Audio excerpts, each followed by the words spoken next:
Let's just quickly go across to Mr. Arun Sani, CEO at MD at Ranbaxy. He joins us on the show. Arun, hi, morning. There has been significant damage to the company's reputation after your $500 million settlement and pleading guilty. What kind of damage control measures have you had to take? You know, Ranbaxy is the #1 pharmaceutical company from India, and we have inherently great strengths. We have invested more than $300 million in upgrading our facilities, bringing in the best consultants, imparting skill sets, and developing training programs. All these measures will go into building the strength of Ranbaxy for future. We have very ambitious growth plans based on the investments that we are making in our manufacturing setup, based on the portfolio of products that we are developing in our R&D pipeline, based on the markets and therapeutic areas that we are focusing, and not to forget the team that we have that will execute on all these plans.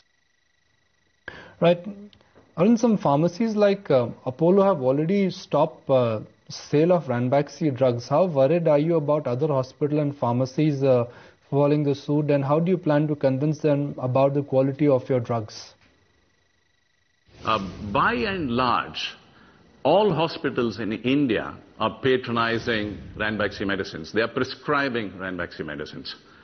I respect internal processes of each and every hospital, just like we would respect internal processes of any one of our customers. We will continue to provide and support them with information relating to Ranbaxy medicines. And I reiterate, we are operating from our paradigm of quality and patients first. This will repose greater faith in Ranbaxy medicines.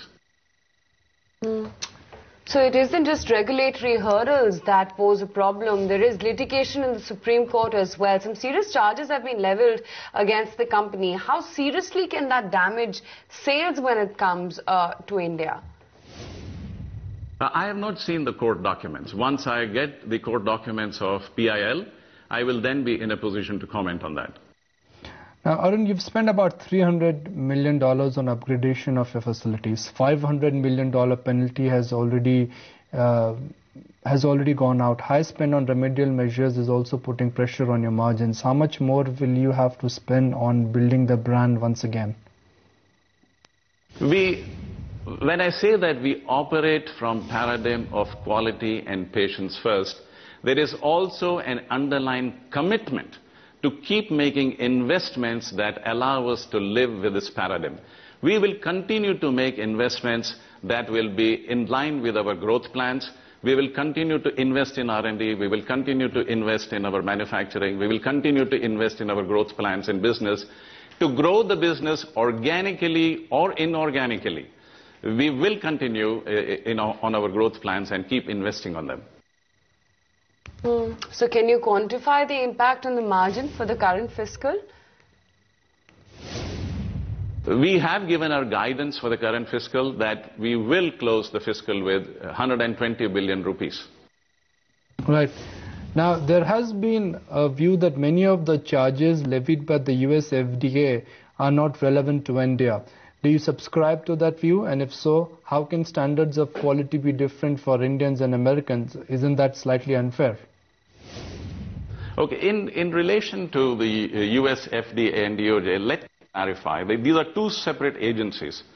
We settled with DOJ, and with the USA, we signed the consent decree. There are certain expressions that are used in the USA that could be differently understood in India as they would be differently understood in other parts of the world. Say, for example, the word adulterated. A pharmaceutical company is expected to be operating in CGMP conditions. CGMP stands for Current Good Manufacturing Practices.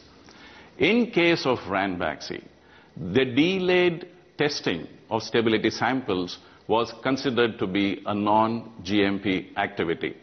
The data that Ranbaxy generated from the delayed testing of stability samples was a non-CGMP data. The drugs that were put on the market in the US based on this data were described as adulterated. Did that make the Ranbaxy drugs spurious or substandard or contaminated? The clear answer is no. In fact, the USFDA had advised patients in the US to continue taking Ranbaxy drugs because they didn't find anything wrong with the quality of the drugs. In fact, I would like to dwell a little on quality here also. What is quality?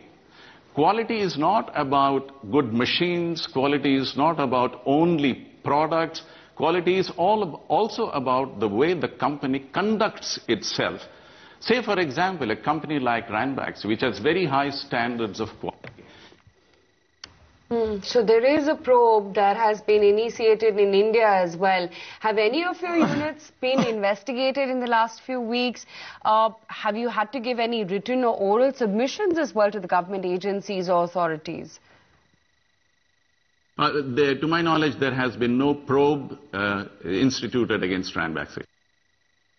But you have spoken with the government authorities. What has been their reaction? We have been meeting all the stakeholders, including the government. We have offered clarifications on our situation. We respect and comply to all the government regulations. We will continue to operate from our paradigm of quality and patients first, and we will continue to comply to all the government regulations, not only in India, but in all the countries where we operate. Right, so what has been the impact of this controversy on your financials? Will you have to take some kind of a write-off amount from the goodwill, and which will impact your book value and which will also hit your balance sheet? We had already taken a knock in 2011, and there will be no further financial implication in 2013. We operated very well ahead of our plans in 2012. We are growing as per our plan in 2013, and we will continue with our growth plans into the future, either organically or inorganically, with all the exciting products that we have in our R&D and the investments that we are making in our manufacturing infrastructure. So how do you see this affecting your future approvals in the key export markets like US as well as Europe? We are continuing to make aggressive submissions all over the world as we did in the past. We expect the exciting products that we have in our R&D portfolio will get approvals and will constitute a part of our future business in the therapeutic areas, in the markets where we wish to operate in the future. Well, in a sharp reaction, Malvinder Singh has said that Daiichi Sankyo has not managed Ranbaxy well, and the present management is responsible for the fall of Ranbaxy from its high days of glory. What would you like to say to that? On matters for Daiichi to comment, I will leave that for Daiichi Sankyo to comment. But you are the current management. Do you think you've managed the company well? I can talk for Ranbaxy. I think Ranbaxy is a company that operates from very high standards of professionalism and integrity that all our stakeholders like doctors, regulators, patients, investors expect from us. So if you do believe that information was knowingly concealed, then will Ranbaxy look at moving court against the former promoters? I would let this be answered by Daiichi Sankyo.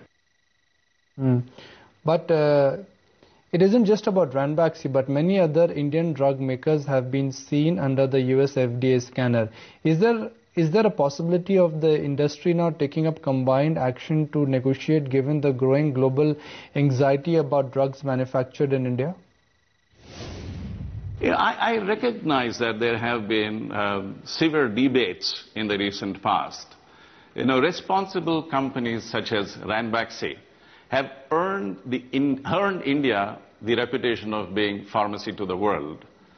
I think and I sincerely believe that these companies, because of their very high standards of operation, will continue to build the credibility of India as pharmacy to the world. I see no reason why we should feel threatened of being and remaining pharmacy to the world.